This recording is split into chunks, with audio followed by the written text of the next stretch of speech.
Hi everyone. Welcome to our webinar on Save the Elephant Day. So as we wait for more people to join in, I think it'd be really nice to see this very cute video of our center of attention for today, Bani. So yeah, let's have a look at this.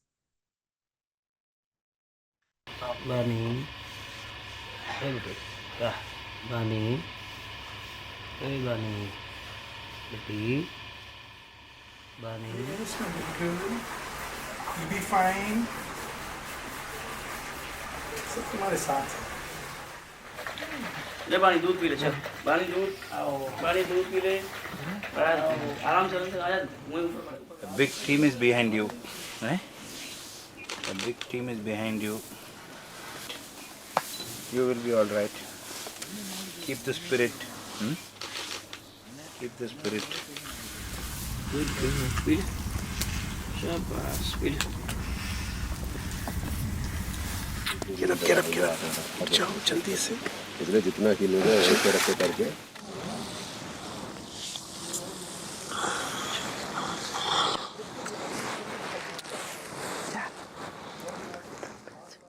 All right.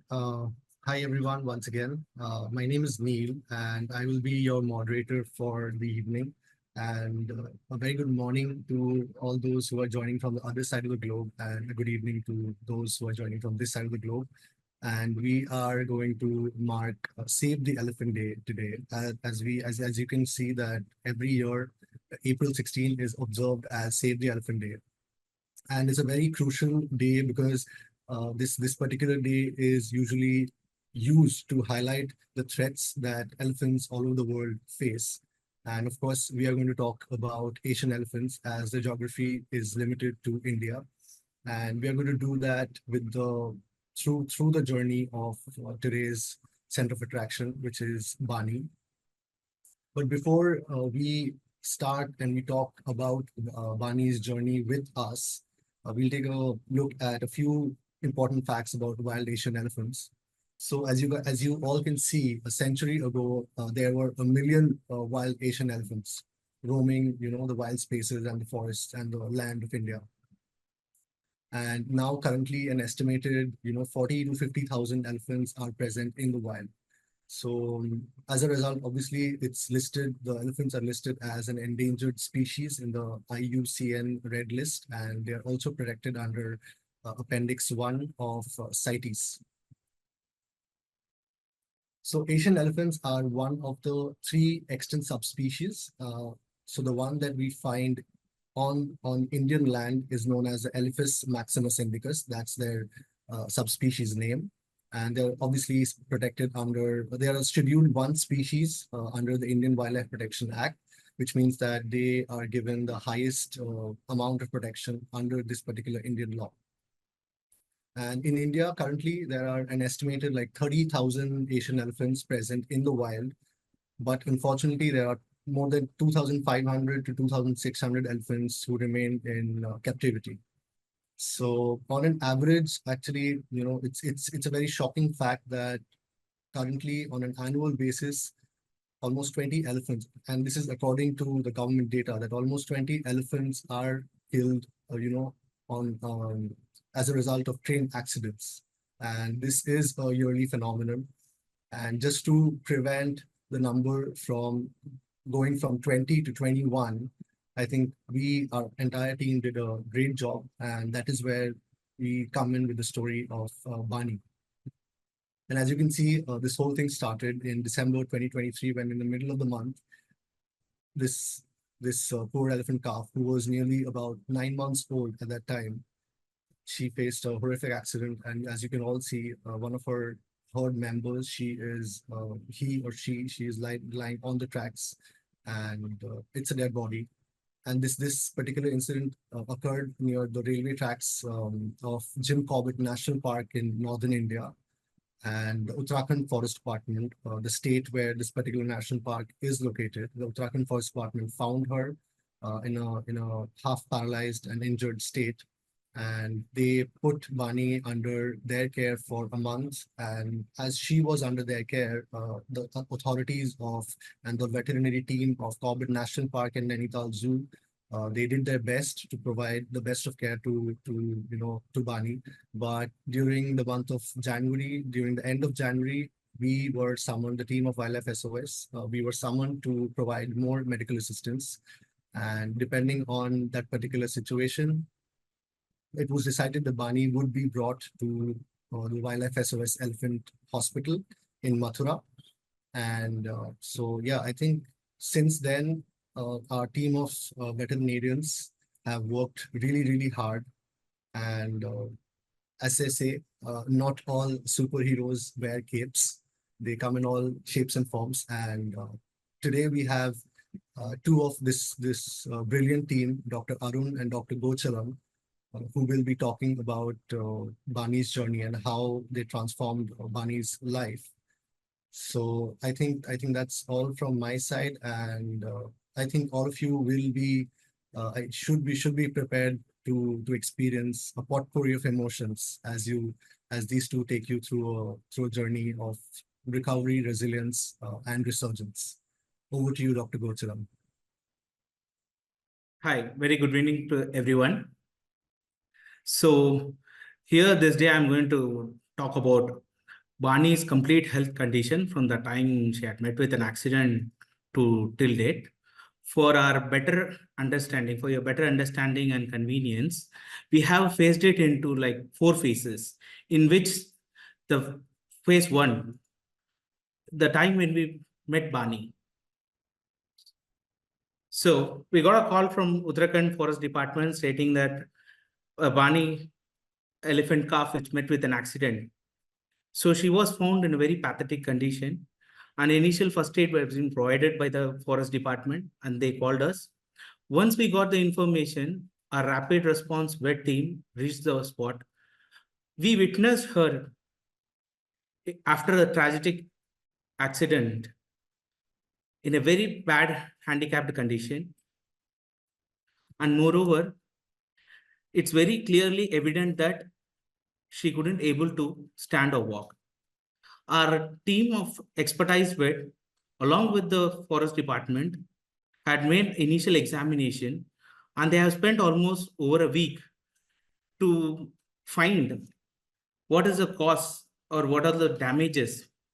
And we were being in a much complicated situation, whether this is due to an orthopedic issue or it may be a neurological issue, because she is completely immobile and she can't even stand or or no movements. So though all the field has been limitation, and when we talk about this orthopedic examination, we need to have a clear X-ray. In field conditions, those are all in limited. Though our team had conducted possible X-rays, we could pinpoint some abnormality on her hip, which is been even much investigations are needed further. And moreover, she's been found with lots of wounds on her body and inflammatory swelling on her hip, and her both hind quarter had shown no reflexes or sensation. And this is very evident that there is a huge impact having happened to her in an active or a passive way due to the trauma. So we have proposed to the forest department, and their good kind will, they have accepted and permit us to take Bani for further investigation. So Bani has been transported to our elephant hospital at Mathura, which is a unique art of an elephant hospital. So during the transit, we have made adequate care.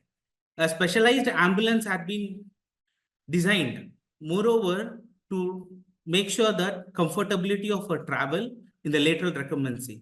You can see on the photo, a soft mud bed is being provided with the haze, and soft cushioning gunny bags also have been kept on the walls to avoid frictions. Moreover, to the entire travel, during the entire travel, our team of Mahvat and vets accompanied, and we have an adequate stops to make sure she's been comfortable, and a long journey of total 12 hours, which we had made very successfully, transporting her from the site to the hospital. The travel happened at night, and next day morning we have reached the hospital. So we had made a specialized nursery unit for Bani, in which it has been kept with soft mud flooring and much more comfortability, and it's been completely monitored with CCTV camera. And additional to the CCTV camera, a team of dedicated Mahwats, helper, and vet takes a rotational responsibility, staying together with Bani to provide her needs and comfort. Next. So the initial feeding has been continued, and minor changes have been made in a protein, and as well as, since she's been considering as a growing animal, minor changes has been happen on her feeding.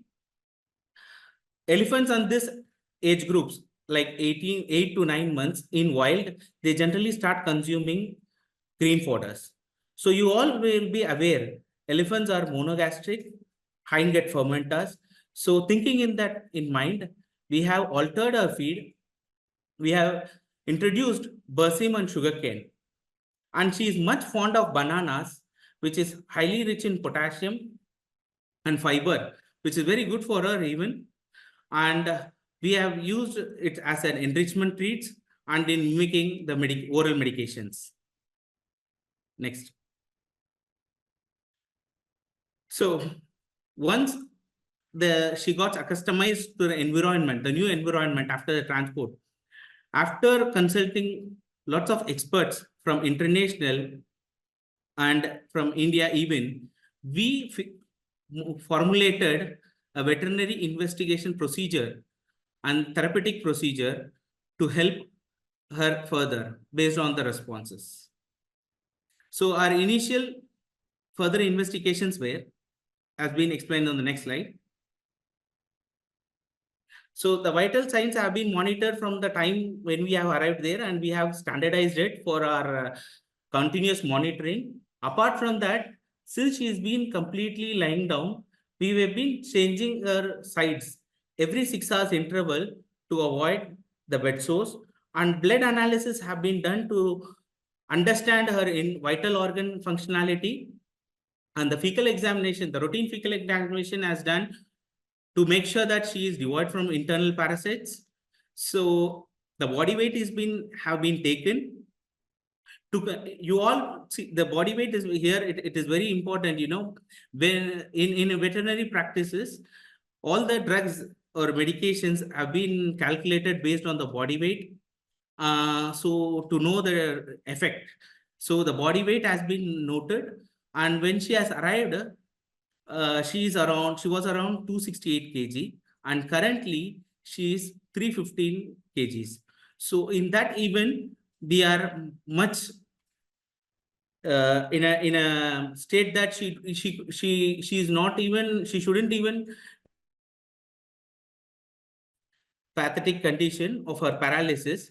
So we have been maintaining the diet by checking out the body scores, and this 2 months of 47 kg increase is not that much weight gain, which is up to the satisfactory. So this denotes that she is not deteriorating. So this clearly states that she is in responding. And we have done possible X-rays to rule out. So especially in pachyderms, due to high penetration, so we need a clear X-ray to finalize or to conclude about the defect. And again in pachyderms, due to the thick skins and high muscle density, it is very hard in that hip region. So we have done n number of X-rays and the thermal imaging. While in parallelly we have conducted thermal imaging even, which shows severe inflammatory reactions on the hip region, which we are suspecting of, and that is causing her to be in a lying down state, which is she is in a paralyzed state. So regular thermal imaging has been done to understand the inflammatory changes and to know about the healing status even. So we make sure that we are in the current line of treatment. And by knowing her state that her both hinds have been compromised, she is not going to give up. We have gone for crane assisted lifting, which will be further explained by our Director of Veterinary Services, Dr. Arun sir. Please, sir. Once again, a very good evening to all, and thanks for joining us in the Save the Elephant Day. And I'm going to continue the further slides. And after the initial crane assisted lifting, it was really, before that, she was unable to raise her body because she was not able to handle her weight on the hindquarters, because both the hind legs are really not showing any kind of functionality. So we were actually assisting her with the help of crane. And as you all know that any orthopedic condition, if any bone involvements are there, definitely it will take minimum of 8 weeks, 6 to 8 weeks for the body to remodel it, and then all the osteoclast activities, and then start forming the callus. It should not be ideally disturbed. So keeping that in our mind, we have done Bani's first assisted lifting after 50th day. And invariably, she was not able to hold her weight in spite of having the harness on her entire trunk, I mean, on the body of the baby. Still, she was not able to hold more than 4 minutes. And we were also not interested in forcing her for a long time. And absolutely, she was not showing any pain and then any discomfort. So we actually ceased the activity of first lifting only for 4 minutes. And the second lifting happened after another 15 days, which was her 65th day. And she was reasonably able to stand for almost 20 minutes. And after that, after 70 days, we have done a third lifting, and she was shown a remarkable improvement of able to stand for 45 minutes. And we were so happy. And then it additionally benefits for her circulation and other vital organs functionality, because when the animal is all the time lying on one side, it will make a lot of circulatory disturbances. Cooling of blood will happen. You know, the pachyderms are really growing animals, and they reach up to 4.5, 5 tons of body weight.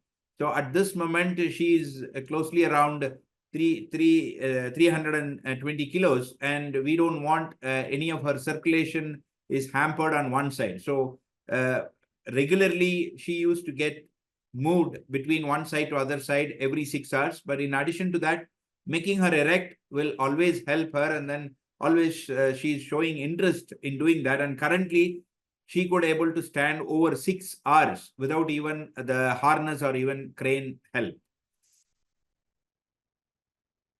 So you can see this video.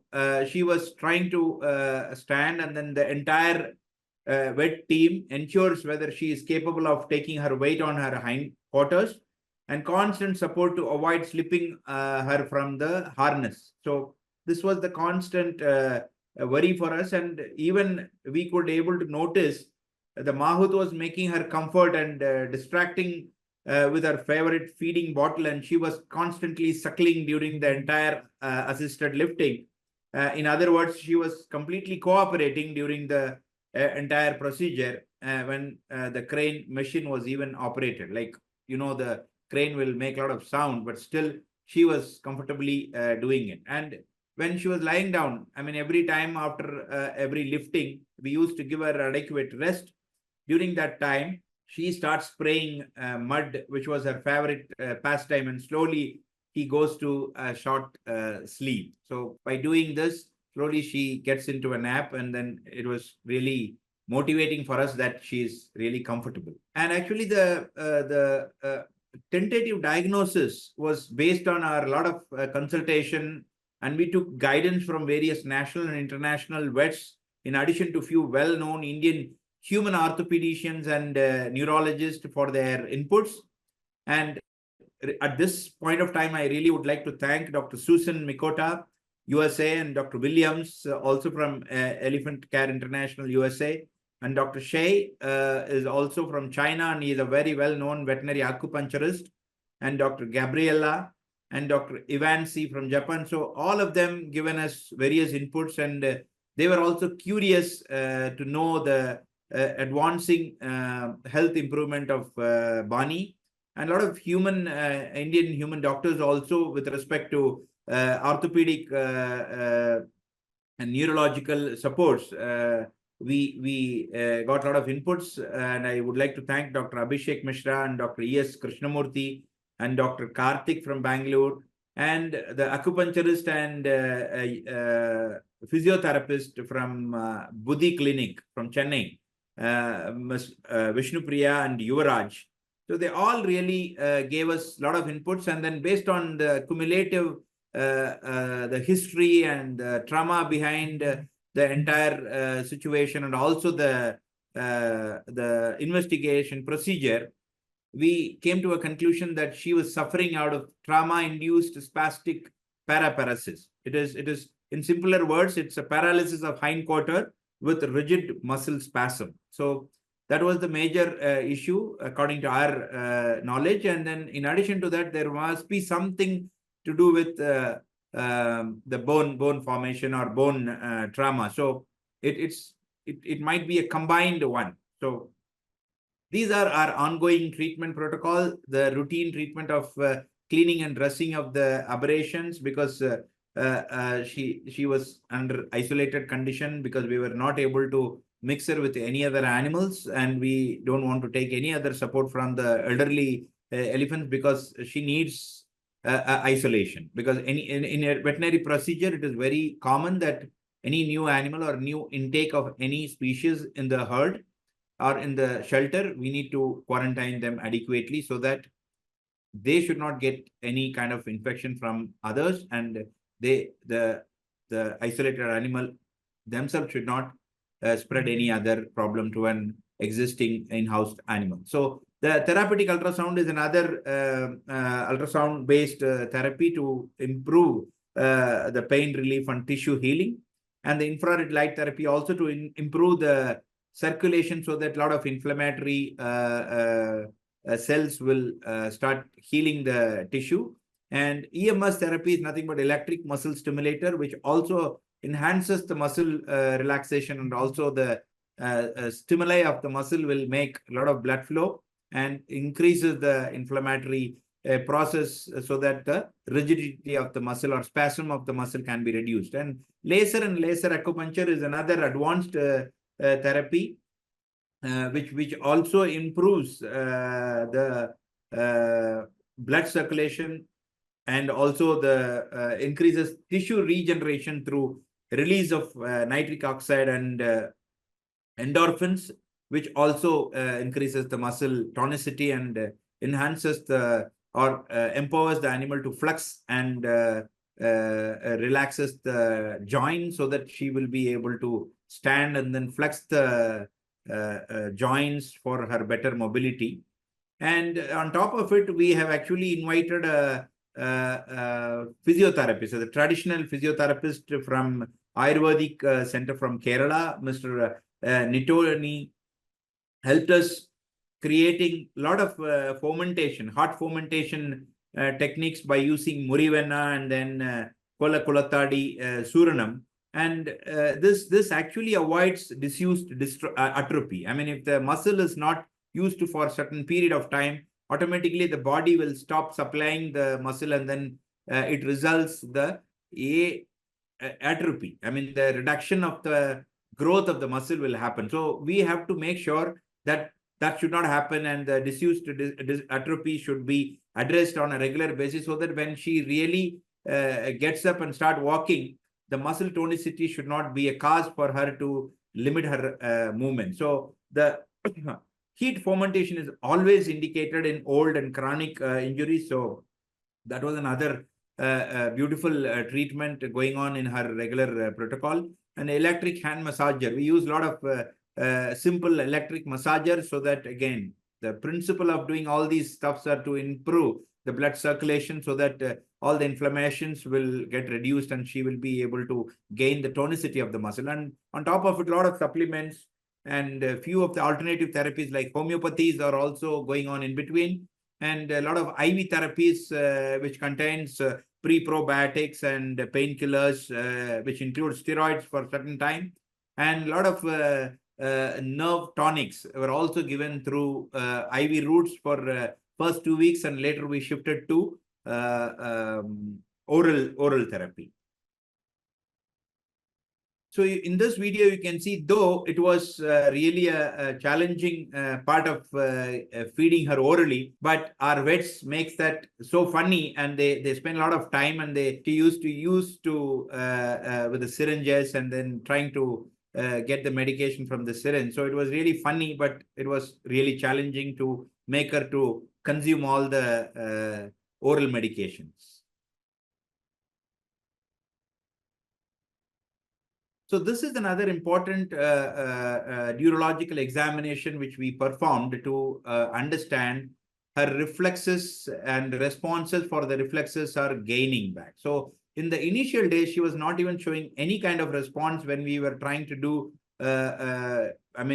using the hemostat or blunt needle sensation test to find the reflexes. It was absolutely nil in the beginning, but over 35 to 40 days, we could see after all these sets of treatments and alternative treatments and with a lot of cumulative treatment methods, she was gaining some kind of muscle tonicity, and then she was showing some relaxation. And you can see, if you could notice it, in the paw region and also on the lower hind legs, she was able to show some kind of tonicity and then the muscle contraction. So that gave us a lot of courage and also motivation that she is responding to our treatment, and we really wanted to continue the same way of treatment.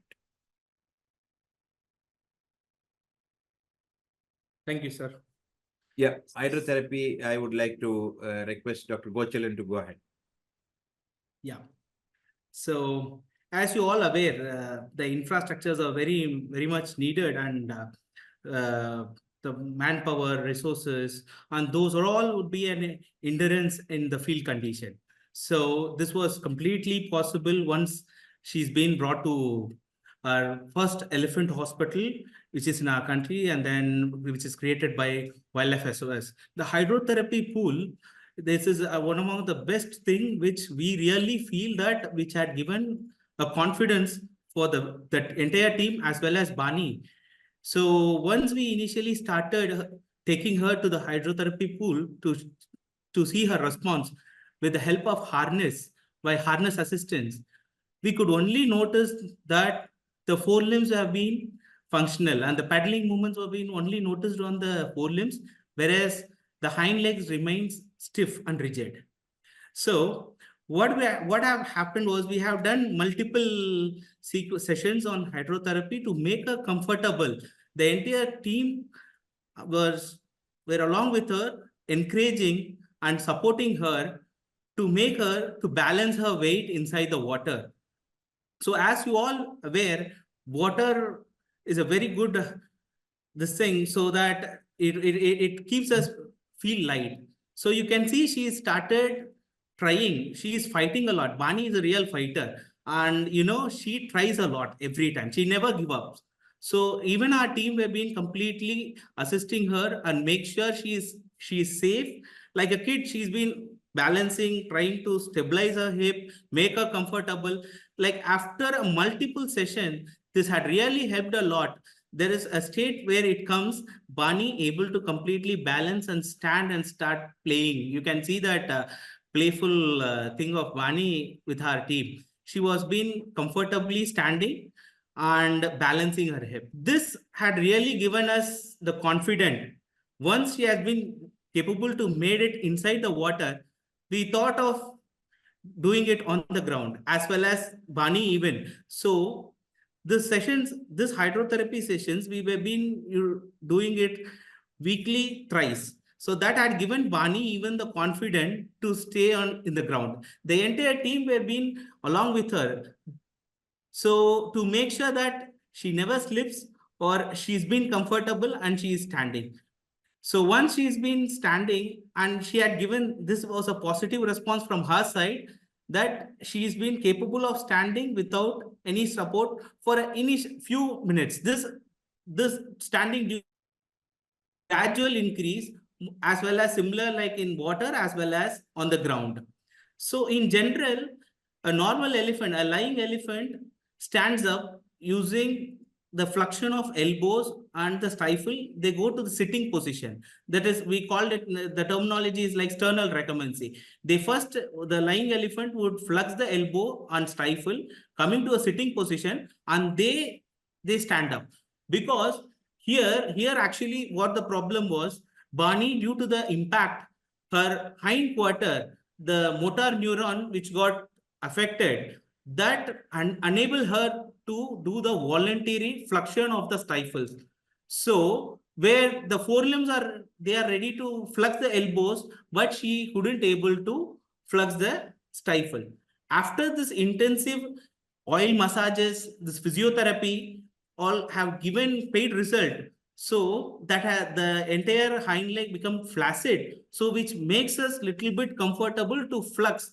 So what we have done after the oil massage, we generally flex manually her both hind legs and get her into the sitting position. So once she's been sitting, you can see on that video, I'll just play that video, that would give you a clear picture of what I am just explaining. So after the massage, we flex her stifle. You can see her forelimbs are, she's very eager to stand. And her hip is not, she couldn't voluntarily flex and get her hip to that position, sitting position. So with our assistance and support of the entire team and encouragement, once we make her to sit, you can see her standing. So next. As per the responses and the observation, we make n number of modifications. So this is basically like the observation based modification in each and every single step in her throughout her journey. So once she gained that confidence of standing up and the duration got increased, so we thought of coming up with the supportive structures like getting mud piles or soft cushion rubber soft cushion foams, so that whenever she feels like taking rest, she can decide and she can take rest on it. We have entirely reframed the nursery campus of getting lots of mud-filled gunny sacks, and as well as for the cushioning, the soft gunny sacks. The soft gunny sacks have been placed at the top layer, so that whenever she left, she takes rest, she feels that cushioning effect. And moreover, we have posted a scratch pole where she even goes and take rest. But though all these things were being positive and the response were there, the dragging or the way she drags was like still was persist, and that gives us a worried a lot about the wear and tear on the toenails of the hind limbs. So we have come up an idea of getting those boots, the modified boots, to protect her toenail avulsions or the further toenail wear and tear, and as well as the foot pad. We have made it a cover, and so that that has been protected. Next.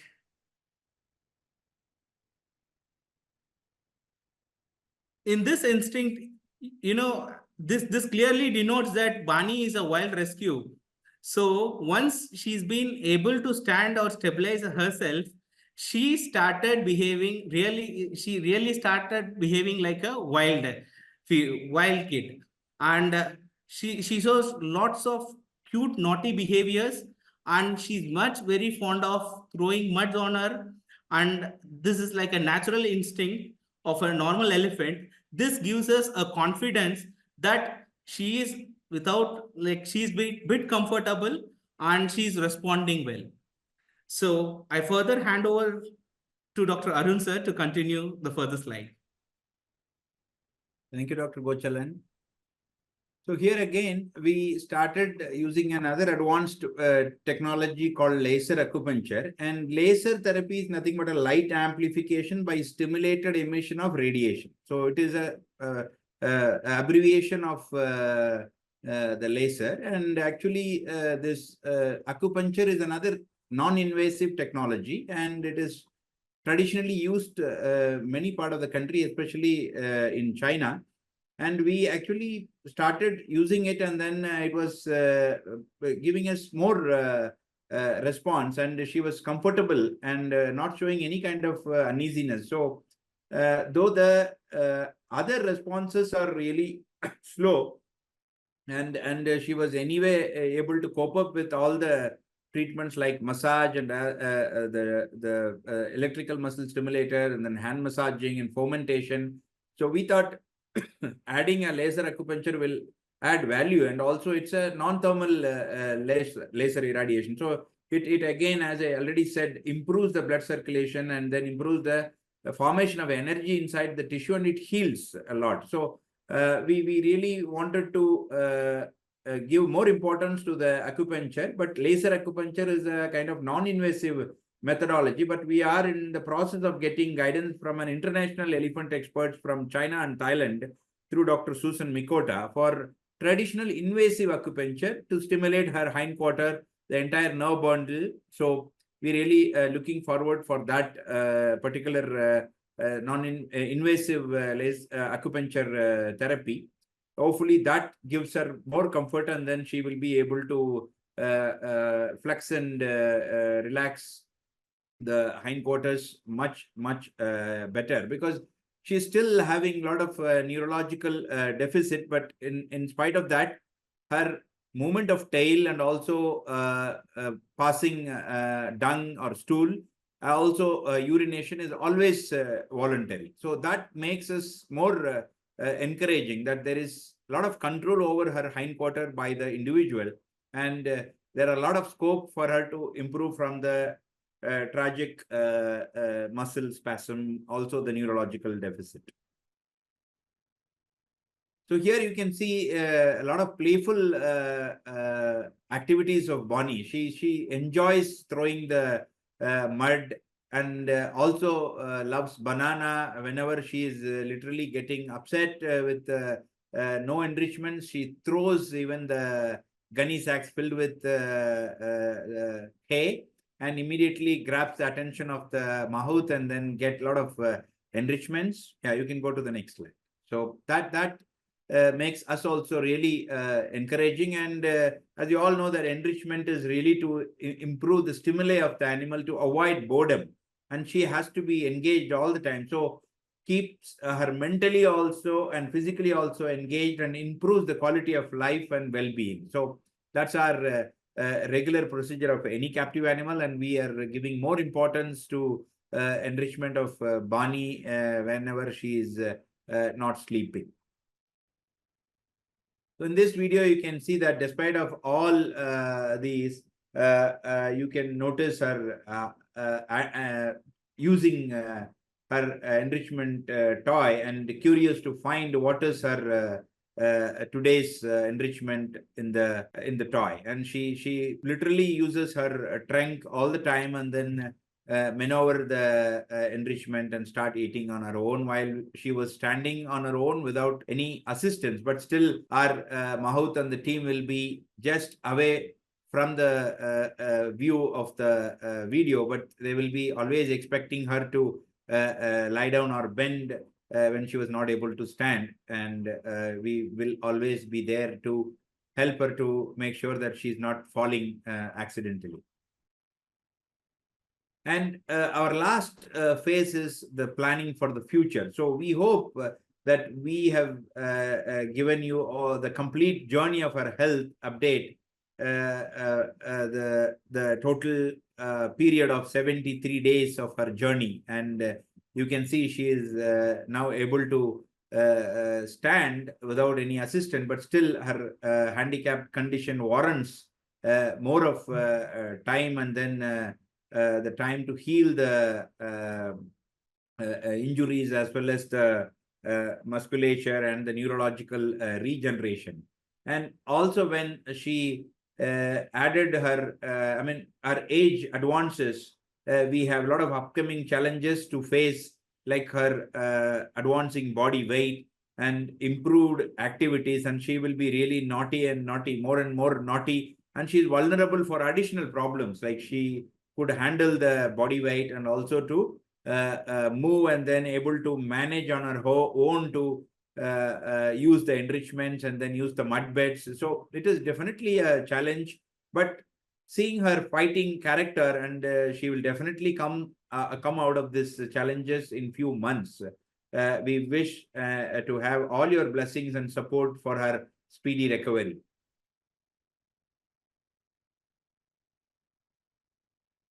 And this is her latest activity. She is really able to move her hind leg on her own without much support, but not for a longer period or a long distance. So it's really encouraging soul, and she is really a strong spirit that she's all the time teaching us something and then asking us to get more and more of support. And we are also exploring and then open to all the expert opinions and suggestions to really make her to walk happily like any other elephant calf in the wild. Thank you so much.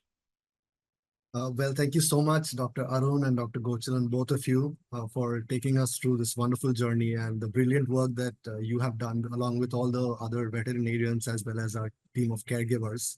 And because of such an insightful session, I think we were able to, and we managed to, stimulate the curiosity of a lot of people. And if you don't mind, I have a few questions for you. Should I just read them out loud one by one? And then any of you can choose to answer the questions accordingly. Okay, so the first question that we have is, I think it's a very straightforward one. Someone is asking that, will Bani ever be able to walk again? Yeah, we were definitely sure that probably in a couple of months, she will definitely break all our expectation that she is going to walk normally. But still there are challenges behind it, but we always wanted to be positive. So from the vet's perspective, we will always think that she is going to walk. All right, thank you very much. The next question is, will Bani ever be introduced to a herd or to a possible adoptive mother? You mean in the wild as soon as the accident happened, or now?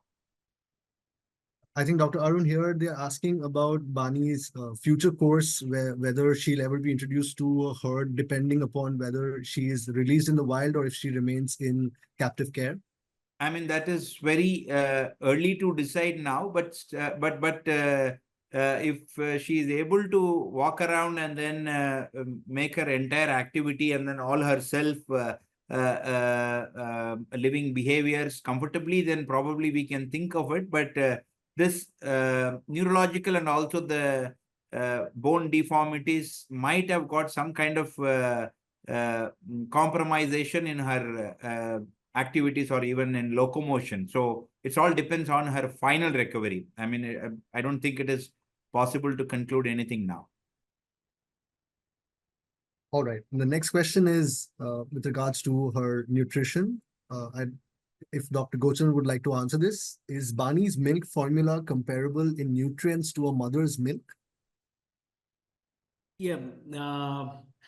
The calves in this month, in this age group, actually their protein content is around 5%. So we have, thinking in that mind, we have formulated the feeding practices, so that we make sure that she gets that 5% of protein, so in the other ways, actually.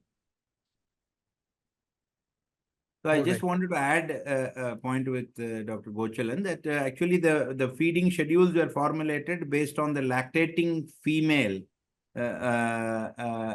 elephant's milk composition is already available online, and there are published papers available. So we have actually taken that as a reference, and we were trying to simulate the same kind of nutritive values in her feeding. That is when we started even adding more protein source to improve her healing potential of the body. But at the same time, she is compromised with her movement. So putting her more body weight is also a problem. So we were actually keeping that in mind very carefully, and then making sure that she is gaining body weight, but not at the higher level of increasing body weight. So she is increasing her body weight in terms of numbers, but it is not a expected body weight in the wild or in the healthy animal. So we are keeping an eye on the body weight gain. Thank you so much for the detailed explanation, Dr. Arun. So the next question is, how many times a day do you get her to stand with support so that she's not lying down all the time? The hours or time? Yeah, I can answer them. Actually, it is not on a daily basis. We actually started, I mean, it was a series of process. Actually, in the beginning, as I said, we took almost 2 weeks to make her stand. And then nowadays, she is able to sit on her own with a minimal assistance. And then she is only getting up on her own. So we are not making her to stand. It is on her own will. When we are trying to assist her to sit on her 4 legs, and then she gets up on her own. So it is whenever she wants to sit and then she's really trying to move around, we and the Mahout help her to sit on her sternal recommends, like on 4 legs on the ground, and she gets up on her own. So there is no such numbers we are managing it, because it's up to her to stand. So we are giving her the entire option. All right, okay. And the next question asks, will Bani's, it's a two-part question actually, and they're asking that, will Bani's wounds be permanent or temporary?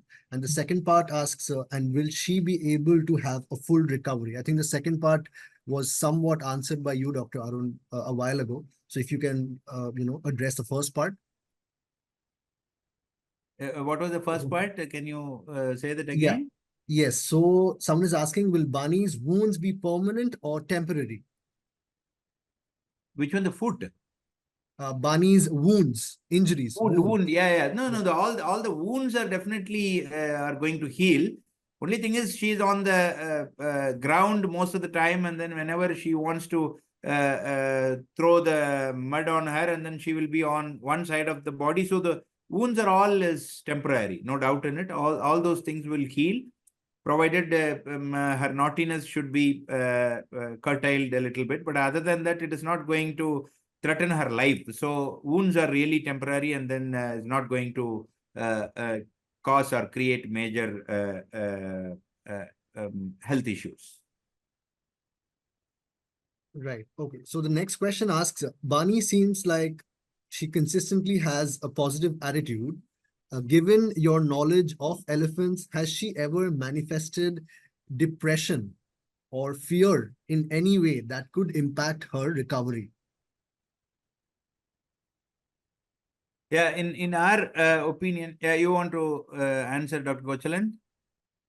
No, sir, you can Yeah. No, so this depression is definitely possible, but we won't call them as depression, because this is kind of anxiety. So we used to call it as separation anxiety in case of Bani, because as we all know that elephants are herd animals, and she has been separated from her mother. Whether the mother has passed away or not, we don't know, and even she may not even know, but she is now all alone. So that itself creates a lot of separation anxiety. So there are medications within our treatment protocol that to avoid the separation anxiety, but that is not given regularly, because sometimes this hampers the neuromuscular development. So we're not giving so much, but she is definitely having some separation anxiety, no doubt, but there is no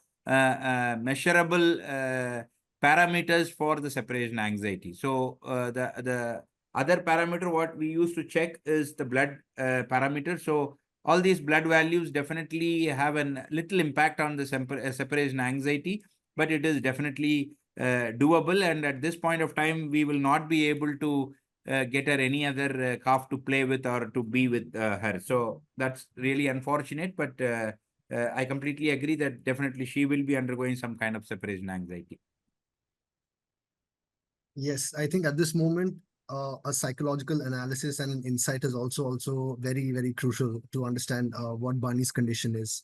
And I think there is another question that asks, is there a sore on the left hip seen in the acupuncture photo, in the acupuncture image?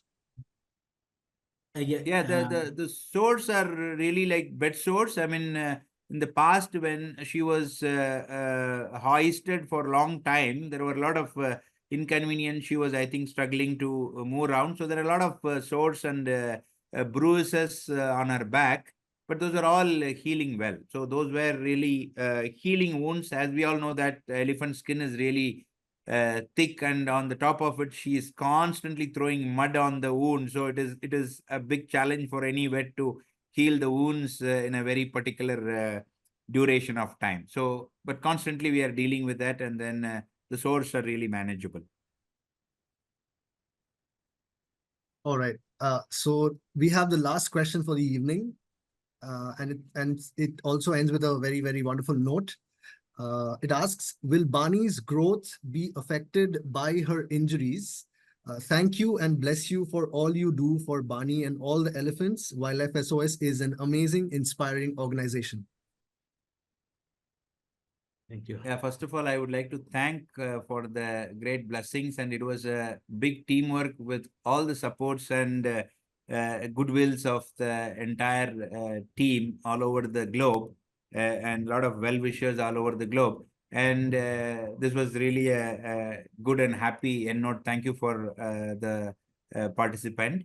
And at the same time, with respect to the question, as far as the current situation is concerned, this is not going to affect her growth, because as we all know that even the younger animals will always have a term called growth plates. So the growth plates, till the growth plates are covered, it is always not going to hamper the growth of the animal. So if anything happened to an adult elephant, it hampers the growth rate. But since she is a growing animal and still her growth plates are going to grow further, I mean, we don't think it will hamper her overall growth or overall size of the animal. And anyway, we are also crossing our fingers, and let us watch how big she is going to grow. And she is going to be with us even if she is growing over a ton. Thank you so much for everyone for staying connected with us. Well, thank you so much to two of our wonderful hosts, Dr. Arun and Dr. Gocharan, for such a wonderful, exhaustive, informative, and detailed session. And thank you so much, all of you, for being such wonderful, curious, and interested participants. And just to end it on a quick note, we are introducing a tiny series, a video series on Bani called Tiny Trunk Tales. This is the first episode. You can go to our YouTube channel, subscribe to it, and watch the first episode there. Thank you all. Thank you very much for the participation. Thank you, everyone. Bye. Bye. Thank you.